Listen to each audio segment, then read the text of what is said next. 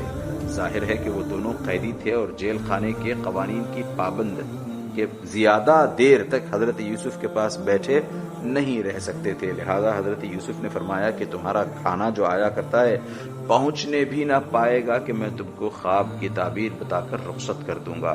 اس آیت کی تفسیر دو طریقوں سے کی گئی ہے۔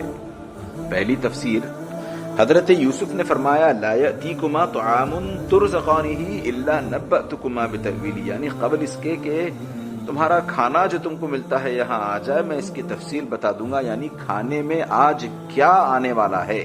حضرت یوسف کا منشا یہ تھا کہ باور کریں کہ وہ کچھ غیب کی باتیں بتانے پر بھی قادر ہیں، اور اس طرح ان دونوں کو اطمینان دلا دیں کہ وہ خواب کی تعبیر بیان کرنے کے اہل ہیں۔ دوسری تفسیر، پہلی تفسیر جو اوپر بیان کی گئی ہے میرے نزدیک قابل قبول نہیں، اولاً اس لیے کہ غیب میں کیا ہے اس کی نشاندہی اس سے ثابت نہیں ہوتی۔ جیل خانوں میں کھانے متعدد اقسام و انواع کے نہیں دیے جاتے، ایک ہی قسم کے کھانے الٹ پھیر کر دیے جاتے ہیں۔ ہر قیدی آسانی سے قیاس کر سکتا ہے کہ کھانے میں کیا ملنے والا ہے۔ اس میں حضرت یوسف کی کون سی غیر معمولی صلاحیت کا اظہار ہوتا ہے؟ تورات میں مذکور ہے کہ حضرت یوسف کے سپرد قیدیوں کے کھانے کا انتظام بھی تھا۔ اگر یہ صحیح بات ہے تو اور بھی معمولی بات ہو جاتی ہے کہ ایک شخص جو باورچی خانے کا منتظم ہے وہ کسی کو بتا دے کہ آج کھانے میں کیا دیا جائے گا، اس میں کون سی قابلیت ہے؟ میرا رجحان یہ ہے کہ اس آیت کی تفسیر درست وہ ہے جو بعض تفسیروں میں ہے جس میں اس کا یہ مطلب بیان کیا گیا ہے کہ تمہارا کھانا آنے بھی نہ پائے گا کہ میں تمہیں خوابوں کی تعبیر بتا دوں گا، تاکہ ان خواب دیکھنے والے قیدیوں کو اطمینان ہو جائے کہ تاخیر نہیں ہوگی، اس کی نوبت نہیں آئے گی کہ جیل کا نگراں آ کر ڈانٹے اور کہے کہ اپنی اپنی جگہ جاؤ، یہاں تم کیسے آ گئے ہو، کیوں آ گئے۔ مصر حضرت یوسف کے وقت میں بھی خاصا متمدن ملک تھا، کھانے کے اوقات متعین تھے، کھانے کا وقت آ چکا تھا، اس لیے حضرت یوسف نے فرمایا کہ کھانا جو آ رہا ہے اس کے آنے سے پہلے میں تم کو تعبیر بتا کر فارغ کر دوں گا۔ مرغوب اور پسندیدہ چیز کے ذکر سے طبیعت میں نشاط پیدا ہوتا ہے۔ ایک نکتہ ابھی سمجھ میں آیا کہ قیدیوں کے لیے کھانے کا ذکر بہت پسندیدہ ہوتا ہے، لہٰذا حضرت یوسف نے کھانے کا ذکر فرما کر ان کے اندر ایک نشاط پیدا کر دیا۔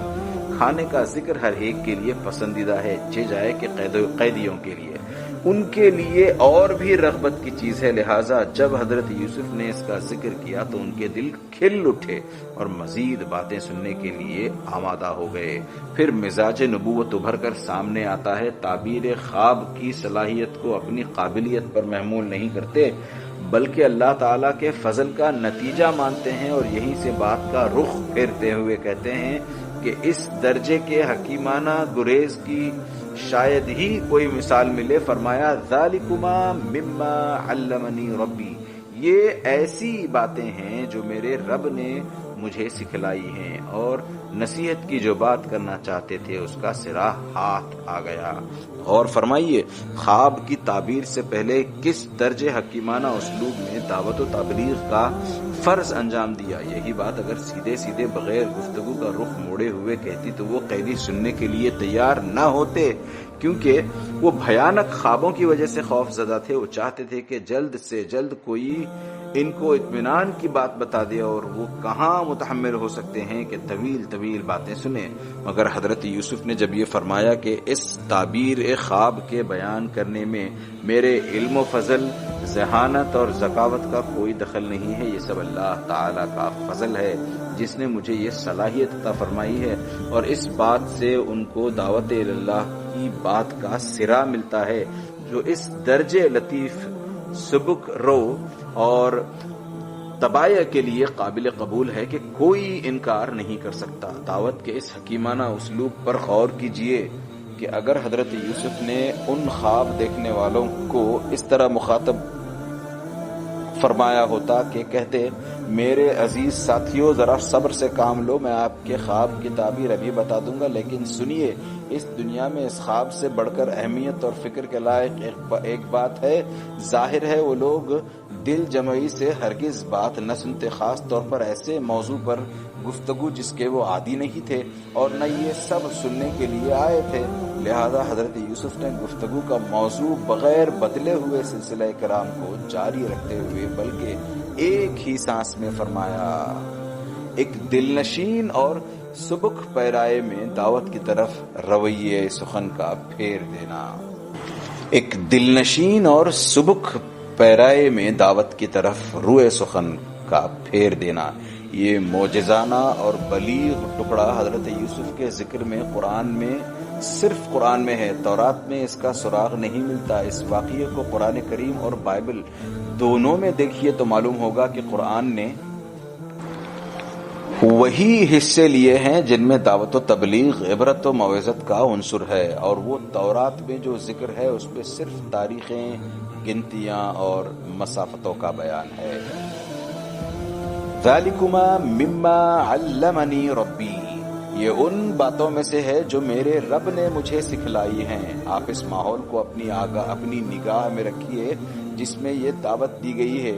اس حکیمانہ اسلوب میں جس کی مثال اگر کہیں ملتی ہے تو صرف رسول اللہ صلی اللہ علیہ وسلم کی دعوت میں، جس کا ذکر بعد میں کروں گا، لیکن اس کے علاوہ دعوت دین اور داعیان دین کی طویل تاریخ میں مجھے اس سے زیادہ نازک ماحول نظر نہیں آتا اور نہ اس سے زیادہ لطیف پیرائے بیان ملتا ہے۔ جہاں سے بات شروع کی ہے لا یأتیکما طعام ترزقانہ سے آیت ذالکما مما علمنی ربی تک پڑھیے اور دیکھیے کس طرح رب کے لفظ سے توحید کے واز کا راستہ نکال لیا ہے۔ کیا اس سے زیادہ سہل، لطیف، قابل قبول اور تیزی سے بات کا رخ بدلا جا سکتا ہے؟ گویا وہ فرما رہے ہیں میری کیا حیثیت کہ آپ کے خوابوں کی تعبیر بتاؤں، میں کمزور درماندہ انسان، میرا اپنے اوپر بس نہیں چلتا، لوگوں نے مجھے جیل خانے میں دھکیل دیا اور میں ان کا مقابلہ نہ کر سکا۔ میرے جیسا کمزور ناتواں جو قید میں ڈال دیا جائے اور اپنے آپ کو بے بس جو پاتا ہو، اس کی کیا مجال کہ اس بلند مقام پر اپنے کو فائز سمجھے کہ علم و بصیرت کی بات کرے۔ وہ محض اللہ تعالیٰ کا کرم ہے کہ اس نے مجھے علم عطا فرمایا۔ جادہ 100 سالہ کو حضرت یوسف ایک لمحے میں طے فرماتے ہیں۔ یہاں اور سوال اٹھتے ہیں، میرے رب نے علم مجھے کیوں دیا؟ دعوت اللہ کی طرف لوگوں کا ذہن منتقل کرنے کا ایک اور پیرایہ ان کو ملتا ہے۔ دراصل یہ طویل راہ تھی جس کو حضرت یوسف نے اپنی حکمت و بصیرت، تابناک روحانیت، روشن ضمیری اور اللہ کی عطا کردہ فکر رسا کے ذریعے ایک لمحے میں طے فرما لیا۔ یہ راہ جس کو جادہ 100 سالہ کہا جائے تو غلط نہ ہوگا اور جس کو حکماء و فلاسفہ برس میں طے کرتے، حضرت یوسف کی پیغمبرانہ قوت نے چشم زدن میں طے کر لی۔ فرمایا ذالکما مما علمنی ربی انی ترکت ملت قوم لا یؤمنون باللہ وهم بالآخرۃ هم کافرون، یہ ان باتوں میں سے ہے جو میرے پروردگار نے مجھے سکھلائی ہیں۔ جو لوگ خدا پر ایمان نہیں لاتے اور روز آخرت کا انکار کرتے ہیں، ان کا مذہب میں چھوڑے ہوئے ہوں۔ اتنا کہنے کے بعد حضرت یوسف نے محسوس فرمایا کہ وہ اب ایک محفوظ پوزیشن میں ہیں، ایک بلند مقام پر فائز ہیں، گویا وہ ایک پہاڑ پر یا ٹیلے پر چڑھ کر نیچے والوں کو مخاطب فرما رہے ہیں کہ یا صاحبی السجن، میرے جیل کے رفیقو، ارباب متفرقون خیر ام اللہ الواحد القہار، بھلا کئی جدا جدا الگ الگ آقا اچھے یا ایک خدا جو یکتا اور غالب ہے؟ اگر حضرت یوسف یہ بات پہلے کہہ دیتے تو ان کے رفیقوں کے کان پر یہ بات گراں گزرتی، یہ بات ان کے کانوں پر گراں گزرتی، نہ اس کو ان کا قلب و ذہن قبول کرتا۔ لیکن اب موقع آ گیا تھا کہ کہیں، اور ان کا حق تھا کہ کہیں، اے میرے جیل کے رفیقو، بھلا کئی جدا جدا آقا اچھے یا ایک یکتا اور غالب آقا؟ یہاں کلام کی ترتیب کا تقدیم و تاخیر اور قرآن کریم کی ترتیب کلام پر بھی غور فرمائیے گا۔ اور اگر وہ سابق سلسلہ کلام جاری رکھتے تو خشک اور بے جان بات ہوتی، لیکن حضرت یوسف نے اپنی بصیرت سے اندازہ کر لیا اور اپنے مخاطبین کے چہرے پر اطمینان کے آثار دیکھ کر سمجھ لیا کہ اب یہ لوگ اس صدائے آسمانی کو سننے کے لیے گوش بر آواز ہیں، کیونکہ اللہ تعالیٰ کا یہ پیغام ہے جو اپنے پیغمبروں کے ذریعے اپنے بندوں کو دے رہا ہے۔ فرمایا یا صاحبی السجن ارباب متفرقون خیر ام اللہ الواحد القہار۔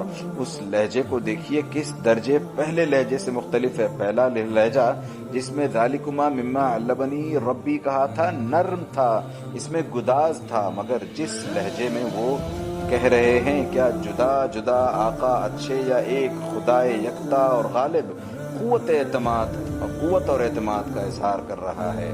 اس سے بھرپور حضرت یوسف یہاں پر منطق اور علم کلام کی زبان میں بات کرتے تو ان کی سمجھ میں خاک نہ آتا، ایک قرآنی معجزہ۔ پھر فرمایا ما تعبدون من دونه الا اسماء سميتموها انتم وآباؤكم ما انزل الله بها من سلطان۔ جن چیزوں کی تم خدا کے سوا پرستش کرتے ہو وہ صرف نام ہی نام ہے جو تم نے اور تمہارے باپ دادا نے دے رکھے ہیں، خدا نے ان کی کوئی سند نہیں نازل کی۔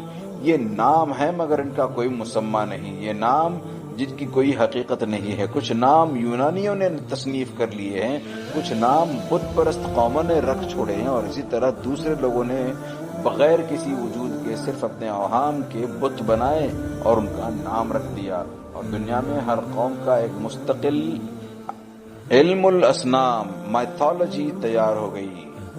قرآن کریم کا اعجاز ہے کہ ان وہمی چیزوں کے لیے جن کا بھی کوئی وجود نہیں تھا اسماء کا لفظ استعمال کیا گیا۔ جن لوگوں کی مذاہب عالم کی تاریخ پر نظر ہے اور جو علم الاسنام کی تاریخ جانتے ہیں وہی اس لفظ کی معجزانہ حیثیت کا اندازہ کر سکتے ہیں۔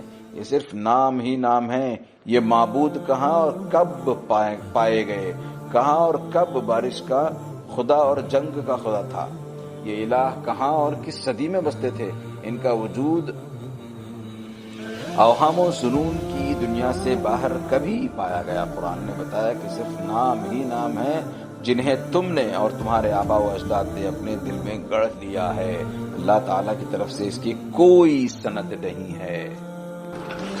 قرآن کریم کا یہ معجزہ رہتی دنیا تک کے لیے قائم ہے۔ بت پرستی بھی اسی طرح کے اسماء کا مجموعہ ہے۔ قرآن کریم نے ان کا پول ان دو لفظوں میں کھول دیا ہے، ان ہی الا اسماء، کہ صرف نام ہی نام ہے۔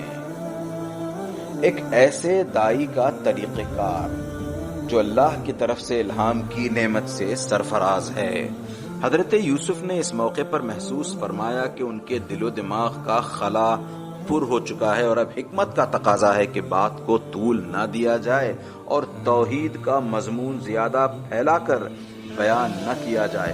ایک ماہر طبیب جانتا ہے کہ مریض کو کتنی غذا اور کس قدر دوا کا ڈوز درکار ہے۔